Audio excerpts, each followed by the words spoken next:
اور ساتھ بھائی آپ کے محسوس کر رہے ہوں گے، یقیناً مجھے 100% یقین ہے کہ وہ محسوس کر رہے ہوں گے کہ میں اپنے گھر میں آیا۔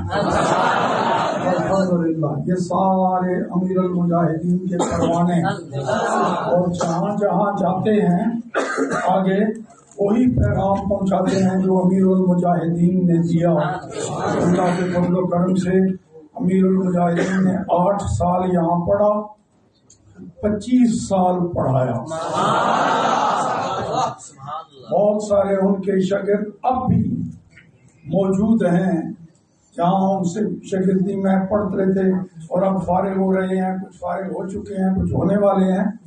یہ ماحول علم بن گیا، تو ہم سب کی یہ دعا اور التجا ہونی چاہیے اللہ کریم کی بارگاہ میں، دعا اور التجا بھی اور جدوجہد اور کوشش بھی کہ اللہ تعالیٰ تاریخ لبیک پاکستان کو مزید عروج، ترقی اور کامیابیاں۔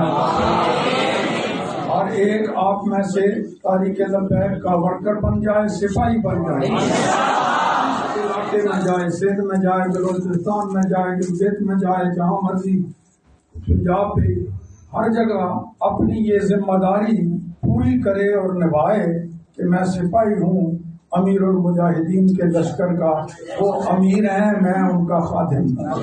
یہی بات میں نے امیر المجاہدین کی موجودگی میں کہی تھی، اگرچہ بعد میں مجھے کہنے لگے یہ نہیں کہنا تھا، میں کہا بیٹا میں نے اپنے دل کی بات کہی، ویسے آپ میرے شاگرد ہیں، میں استاد ہوں، آتے ہیں آپ ملتے ہیں، میرے ہاتھ چومتے ہیں، بعض دفعہ قدموں کو بوسہ دے دیں، لیکن میدان عمل میں تو ہمارا امیر ہے، ہم سپاہی ہیں۔ یہی بات آج امیر المجاہدین کے لخت جگر کو کہہ رہا ہوں۔ تاریخ لبیک پاکستان کے حوالے سے آپ جو میدان میں کام کرتے ہیں اس میں ہم سارے سپاہی ہیں، آپ امیر ہیں، اللہ تعالیٰ آپ کو مزید برکتیں عطا فرمائے۔ آخر دعوانا الحمدللہ رب العالمین۔